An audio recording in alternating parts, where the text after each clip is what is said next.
492 492 గ్రామ పంచాయతీలకు గాను పంచాయత్ ఎలక్షన్లకి ఆల్రెడీ మనము షెడ్యూల్ కూడా ఎలక్షన్ కమిషన్ ప్రకటించడం జరిగింది. మరి దాంట్లో భాగంగా ఫస్ట్ ఫేజ్ నామినేషన్స్ ఆల్రెడీ మనకి 27 నవంబర్ నాడు స్టార్ట్ అయినాయి. ఇప్పుడు ఈరోజు మనకి ఫస్ట్ ఫేజ్ ఎలక్షన్ది కూడా మనకి లాస్ట్ డే ఉంది.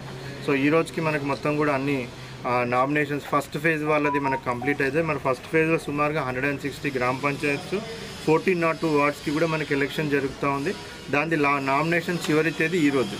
అదేవిధంగా సెకండ్ ఫేజ్ ఎలక్షన్కి సంబంధించి మనకి సుమారుగా 8 మండలాలు ఉన్నాయి. సో ఈ 8 మండలాలకు సంబంధించి 149 గ్రామ పంచాయత్స్ 1290 వార్డ్స్లకు కూడా ఎలక్షన్ జరగబోతూ ఉంది.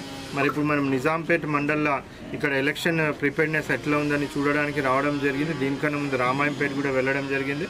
సో ఈ సెకండ్ ఫేజ్లో మనకి 8 మండలాలలో మనకి ఎలక్షన్ జరుగుతూ ఉంది. మరి 8 మండలాలకు కూడా రేపటి నుంచి మనకు నామినేషన్ ప్రక్రియ అంటే 30th నవంబర్కి మనకు నామినేషన్ ప్రక్రియ స్టార్ట్ అవుతూ ఉంది. So 30th November, 1 December, 2 December 3 రోజులు మాత్రమే మనకి నామినేషన్స్ పంచాయత్కి ప్లస్ వార్డు మెంబర్స్కి తీసుకోవడం జరుగుతుంది. సో అన్ని ఏర్పాట్లు కూడా చేయడం జరిగింది. 10:30 to 5 PM మధ్యలో వాళ్ళు వచ్చి నామినేషన్స్ సబ్మిట్ చేసుకోవచ్చు. సో ఇక్కడ అన్ని ఏర్పాట్లు కూడా పూర్తి చేయడం జరిగింది. అదేవిధంగా వాళ్ళకి ఏమైనా డౌట్స్ ఉంటే కూడా క్లారిఫై చేయడానికి ఒక హెల్ప్ డెస్క్ కూడా మనం పెట్టడం జరిగింది. సో అభ్యర్థులకు అందరికీ కూడా నా రిక్వెస్ట్ ఏంటి అనేసి అంటే కొన్ని మనం ముందుగా చూసుకోవాల్సిన ఇవి ఉంటాయి. So certificates, so especially reservation candidates ఎవరైనా రిజర్వేషన్ వార్డ్స్లలో వేయాలనేసి అనుకుంటే సర్టిఫికేట్ కంపల్సరీ. వాళ్ళు అదే క్యాండిడేట్ ఉన్నారా లేదా, అదే రిజర్వేషన్ ఉందా లేదా చెక్ చేసుకోవడానికి ఎంఆర్ఓ గారికి కూడా మనం ఇన్స్ట్రక్షన్స్ ఇవ్వడం జరిగింది. సాధ్యమైనంత తొందరగా ఇమీడియట్గా సర్టిఫికేట్స్ ఇవ్వమని చెప్పడం జరిగింది. ఒకవేళ సర్టిఫికేట్స్ కొద్దిగా లేట్ అయినా కానీ మనకు నామినేషన్ పేపర్లో Part 3 అని ఉంటుంది. సో ఆ Part 3లో కూడా లోకల్ వెరిఫై చేసుకొని ఎంఆర్ఓ కూడా Part 3లో కూడా DT లెవెల్ ఆఫీసర్ సర్టిఫై చేస్తే కూడా అది కూడా సరిపోతుంది. సో దాని బేసిస్ మీద కూడా వాళ్ళ రిజర్వేషన్ బెనిఫిట్ అనేది సో డిపాజిట్లో సగం అయితేనేమి లేకపోతే మనకి రిజర్వేషన్ సీట్స్లలో పోటీ చేయడానికి కూడా వాళ్ళు అర్హత సాధిస్తారు. అదేవిధంగా ఫస్ట్ ఫేజ్లో మనం చూసినాం ఏంటంటే బ్యాంక్ అకౌంట్స్కి కొద్దిగా ఇబ్బంది పడుతూ ఉన్నారు.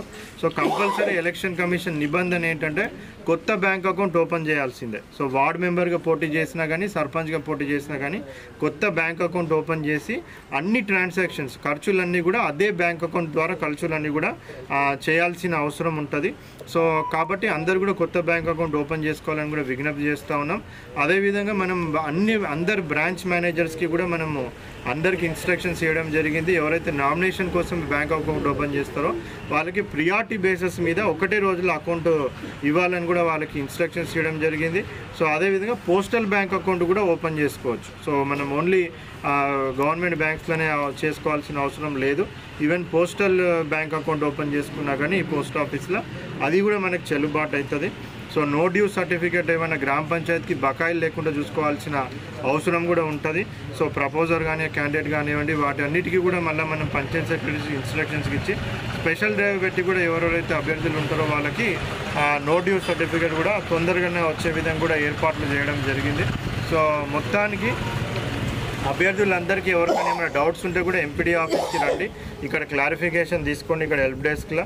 సో నామినేషన్ పేపర్లు కూడా ఇక్కడ మనం ఇవ్వడం జరుగుతుంది, అవి కూడా మరి తీసుకోండి. సో అందరు కూడా model code of conduct already మనకి షెడ్యూల్ వచ్చిన రోజు నుంచి కూడా అమల్లో ఉంది కాబట్టి మోడల్ కోడ్ ఆఫ్ కండక్ట్ని పాటిస్తూ సో అందరు కూడా నామినేషన్స్ దాఖలు చేయాలనేది కూడా విజ్ఞప్తి చేస్తూ ఉన్నాం. ఎక్కడన్నా మన జిల్లాలో ఎక్కడన్నా కానీ ఎవరైనా ఆప్షన్ పెట్టి సో ఈ సర్పంచ్ పదవి వార్డు మెంబర్ పదవిని సో ఇన్ని వేలకు మనము దాన్ని ఆక్షన్ పెడతా ఉన్నాం అనేసి వేలం పాటలు వేయడము లేకపోతే ఎవరైనా భయభ్రాంతులకు గురి చేసి వాళ్ళు నామినేషన్ వేస్తా కానీ వాళ్ళని వేయకుండా ఆపడము ఇటువంటి అనెథికల్ ప్రాక్టీసెస్ ఏమైనా చేస్తే క్రిమినల్ కేసెస్ కూడా బుక్ చేయండి వాళ్ళ మీద అనేసి కూడా ఎలక్షన్ కమిషన్ చాలా సీరియస్ ఇన్స్ట్రక్షన్స్ ఇవ్వడం జరిగింది. ఏకగ్రీవం అవ్వడానికి ఎవరి మీద ఒత్తిడి తెచ్చి ఏకగ్రీవాలు చేసినా ఎవరైనా నామినేషన్ వేయకుండా వాళ్ళని ఒత్తిడికి గురి చేసి వాళ్ళని ప్రలోభాలకు గురి పెట్టినా కానీ ఎంక్వైరీ చేసి వాళ్ళ మీద సీరియస్ యాక్షన్ కూడా తీసుకోవబడుతుంది. సో దయచేసి అభ్యర్థులందరూ కూడా పోటీ చేస్తేనే ప్రజాస్వామ్యంలో మనకి ఏదైనా కానీ ఫలితం అనేది మంచిగా ఉంటుంది. పోటీ అనేది కూడా ప్రజాస్వామ్యంలో చాలా అవసరం కాబట్టి సో ఏ విధమైన భయభ్రాంతులకు ప్రలోభాలకు లోన్ కాకుండా అందరూ కూడా ఎవరైతే అభ్యర్థులు ఉంటారో వాళ్ళు పోటీ చేయాలని రిక్వెస్ట్ చేస్తూ, అదేవిధంగా అన్ని ఫెసిలిటీస్ కూడా మనం ప్రొవైడ్ చేసినామని తెలియజేస్తూ, ఎవరైనా భయభ్రాంతులకు గురి చేసినా కానీ కూడా మనకి ఫ్లయింగ్ స్క్వాడ్ టీమ్స్ కూడా మనం ఏర్పాటు చేయడం జరిగింది. సో ఎంఆర్ఓ గారు మోడల్ కోడ్ ఆఫ్ కండక్ట్కి మండల్ లెవెల్ ఇన్ఛార్జ్ ఉంటారు. సో ఎంఆర్ఓ గారికి ఫిర్యాదు చేసినా కానీ కూడా వాళ్ళ మీద యాక్షన్ తీసుకోవడం జరుగుతుంది. అదేవిధంగా ఏ విధమైన పర్మిషన్స్ కావాలంటే కూడా తహసీల్దార్ గారు ఎస్హెచ్ఓ గారిని కోఆర్డినేట్ చేసుకొని పర్మిషన్స్ ఇవ్వడం జరుగుతుంది. సో సంబంధిత పోలీస్ శాఖ ద్వారా లోకల్ శాఖ నుంచి సో ఏం పర్మిషన్స్, వెహికల్ పర్మిషన్స్ లేకపోతే సభల పర్మిషన్స్ ఏమేమి కావాలని కానీ అభ్యర్థులు తహసీల్దార్కి సంబంధిత తహసీల్దార్కి కూడా అప్లై చేసుకుంటే వాళ్ళు పర్మిషన్స్ కూడా ఇవ్వడం జరుగుతుంది. Thank you.